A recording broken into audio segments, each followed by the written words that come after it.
প্রচন্ড বন্যায় গোপালদের ঘর ভেসে গেছে। তারা কোনো মতে একটা ভেলায় আশ্রয় নিয়েছে। চোখের সামনে ঘরটা একদম বন্যার পানিতে ভেসে গেল। আমাদের কপালটাই খারাপ। উপরওয়ালা হয়তো আমাদের পছন্দ করেন না, সেজন্য একটার পর একটা বিপদ আমাদের উপর দেন। এমনিতেই অভাবের মধ্যে দিয়ে যাচ্ছিলাম, তার উপরে এত বড় বিপদ। বাবা, এখন আমরা কি করব? কোথায় থাকবো? তুই কোনো চিন্তা করিস না মা, আমরা তোর কাকার বাড়ির দিকে যাচ্ছি। নবীন কাকার বাড়ির দিকে বাবা? হ্যাঁ, তোর নবীন কাকার ওখানে গিয়ে আশ্রয় নেব।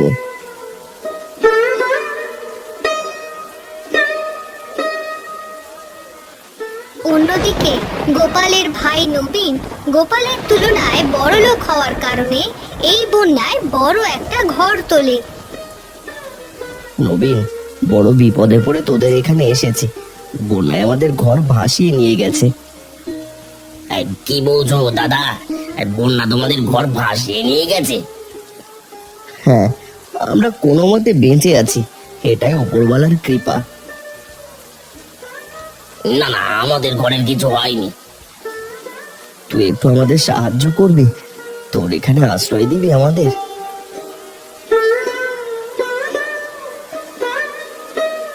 না না, আমাদের এখানে কোনো আশ্রয় হবে না, আপনারা অন্য কোথাও দেখেন। এটা তুমি কি কথা বলছো সরলা? দাদার এখানে থাকলে কি হবে? আমি বলেছি এখানে থাকতে পারবে না, তার মানে থাকতে পারবে না, তাদেরকে আমরা আশ্রয় দেব না। দাদারা তাহলে এখন কোথায় থাকবে? থাক নবীন, আমরা কোনো না কোনো একটা ব্যবস্থা করে নেব।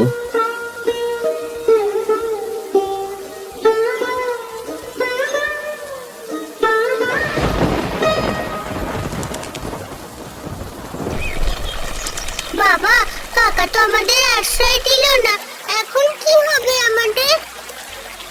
কি করবো কিছুই তো বুঝতে পারছি না। ওই যে একটা বড় গাছ দেখা যায় নবীনদের ঘরের সামনে, চলো আমরা ওখানে আশ্রয় নিই। ওখানে কিভাবে আশ্রয় নেব? আপাতত ওখানে গিয়ে ভেলাটা বেঁধে ফেলো, না হলে স্রোতে ভেসে যেতে পারে। কি বলছো? সারা রাত এরকম ভেলায় কাটিয়ে দেব?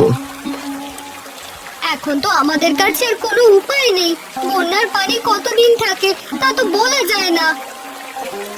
আচ্ছা ঠিক আছে, চলো ওই গাছের সাথে ভেলাটা বেঁধে আজকে ওখানেই থাকি।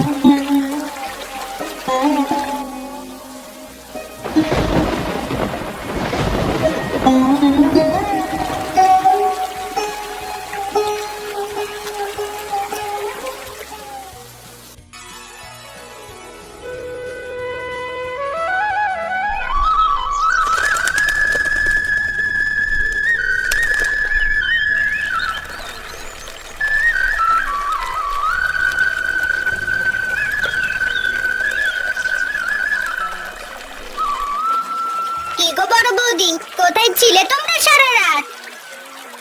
কোথায় আর থাকবো, ভেলার মধ্যেই কাটিয়ে দিয়েছি।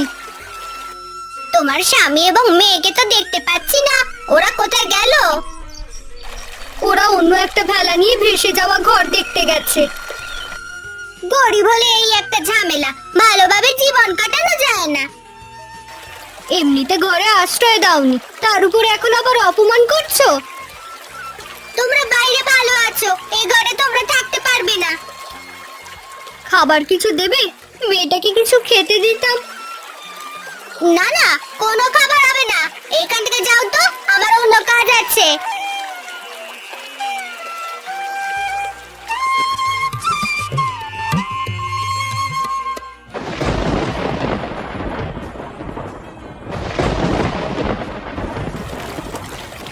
বাবা, আকাশের অবস্থা তেমন একটা ভালো নয়। সেটা তো আমিও দেখতে পাচ্ছি, মনে হচ্ছে ঝড় হবে। বাবা, আমাদের তো কোনো ঘর নেই, এবার আমাদের কি হবে? আমার কাছে একটা বুদ্ধি আছে। কি বুদ্ধি বলো তো? এই যে বড় গাছটা, চলো চলো আমরা এই গাছের উপর উঠে আশ্রয় নিই। এটা তুমি কি বলছো? এখন কিনা গাছে আশ্রয় নেব? এটাই বুদ্ধিমানের কাজ হবে। আগে আমরা সতর্ক হয়ে থাকি।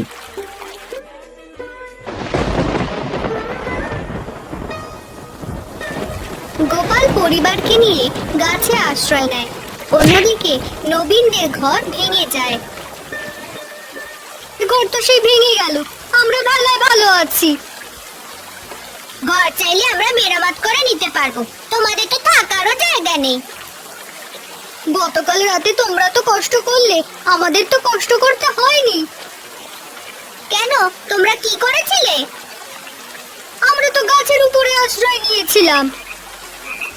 যাক, আমাদের এখনো গাছে আশ্রয় নিতে হয় না, ঘরেই আশ্রয় নিতে পারি। আমাদের কাছে ভেলা আছে, চাইলে গ্রামে ঘুরে বেড়াতে পারি। তোমরা তো ঘর বন্দি। তুমি কিন্তু একটু বেশি কথা বলছো।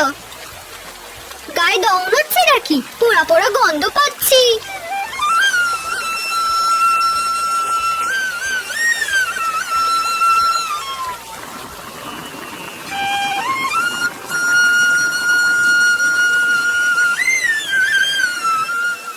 কি হয়েছে? তোমার মুখটা এমন শুকনো কেন?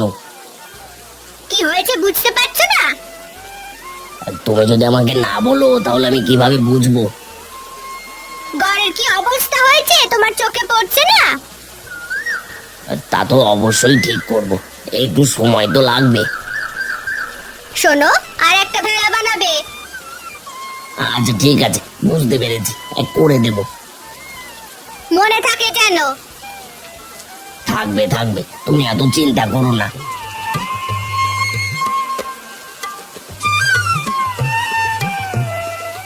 গোপাল যখন কোনো জায়গায় আশ্রয় পাচ্ছিল না, তখন বাধ্য হয়ে বুদ্ধি করে গাছের উপরে একটা মাচা তৈরি করে এবং সেখানে পরিবার নিয়ে থাকতে শুরু করে। বাবা, এই মাচাটা তো খুব দারুণ হয়েছে। তোর পছন্দ হয়েছে মা? হ্যাঁ বাবা, আমার ভীষণ পছন্দ হয়েছে। তুমি এসব উদ্ভট বুদ্ধি কোথায় পাও সেটাই আমি ভাবছি। তোমার তো আরো আনন্দিত হওয়ার কথা, কারণ আমার মাথায় এত বুদ্ধি আছে। কতদিন যে এভাবে থাকা লাগবে কে জানে। মা, তুমি এত বিরক্ত হচ্ছ কেন? আমাদের তো ভালোই লাগছে, তাই না বলো বাবা? হ্যাঁ, আমার তো ভালোই লাগছে। তাহলে এক কাজ করো, পানি নেমে গেলে তোমরা বাবা মেয়ে এখানেই থেকো, আমি বাড়িতে চলে যাব।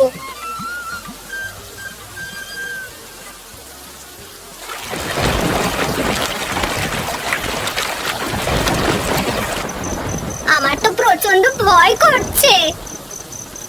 ঘরটা তো মনে হচ্ছে আর টিকবে না, কি করব কিছুই তো বুঝতে পারছি না। তোমার কিছু করতে হবে না, তুমি তোমার ভাইদের কথাই চিন্তা করো। এরকম পরিস্থিতিতে তুমি আমার সাথে ঝগড়া করতে চাও? আমি তো ঝগড়া করতে চাই না, আমি চাই আমার জীবনটা বাঁচুক। তুমি তো বাঁচার কোনো চিন্তাই করছো না। এই ঘরে আরে এক মুহূর্ত থাকা ঠিক হবে না, চলো চলো তাড়াতাড়ি বেরিয়ে পড়ি, ঘরটা মনে হচ্ছে মাথায় পড়বে। কোথায় যাবে? হ্যাঁ চলো চলো, বেলা রাখা আছে, বেলায় গিয়ে উঠি।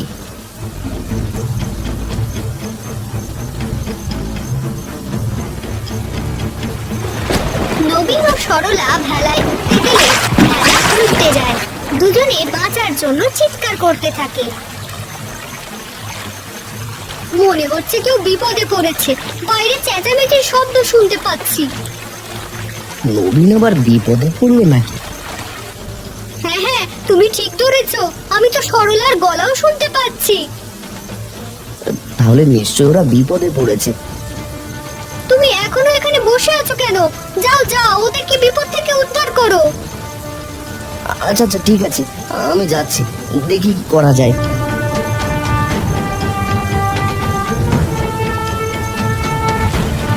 তুমি সাবধানে থেকো।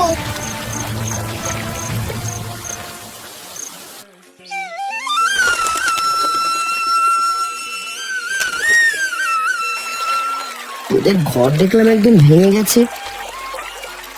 আমরা যে জান নিয়ে বেঁচে আছি এটাই তো অনেক। কপাল তোদের ভালো যে সময় মতো ঘর থেকে বের হয়ে আসতে পেরেছিস। তুমি না গেলে দুজনে হয়তো মারাই যেতাম। ঘর নিয়ে এত বড়াই, ঘরে আমাদের আশ্রয় দাওনি, কিন্তু উপরওয়ালার পরিকল্পনা দেখো সরলা, আজকে আমার ঘরেই তোমাকে আশ্রয় নিতে হলো। আহা, ওরা কোনো মতে জীবন নিয়ে বেঁচেছে, তুমি এসব কথা এখন আর বলছো কেন?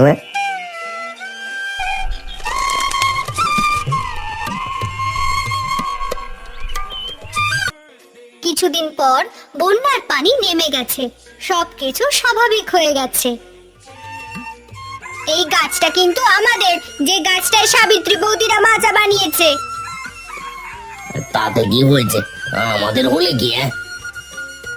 ওই যে পূজা এখনো এখানে এসে খেলা করে, ওটা তো ওদের জিনিস নয়। গোপাল দাদা, সাবিত্রী বৌদি তোমার জীবন বাঁচিয়েছে, তোমার মন থেকে হিংসে কি এখনো যায়নি? তুমি আমার সাথে এমন ভাবে কথা বলছো কেন? আমি তোমাকে এত ভালো করার চেষ্টা করছি, তুমি তো পরিবর্তনই হচ্ছ না। তারা না বাঁচালে তোমার কি হতো বলো তো? ঠিক আছে, আমি ভুল করতেই পারি, তুমি একটু ভালোভাবে বোঝালেই তো হয়। আমি নিজের ভুল বুঝতে পারি। এখন বুঝতে পেরেছো তো নিজের ভুল? হ্যাঁ, বুঝতে পেরেছি। এরপর সরলা নিজের ভুল বুঝতে পারে, কখনো আর সাবিত্রীদের সাথে হিংসা করে না, মিলেমিশে একসাথে বসবাস করতে থাকে।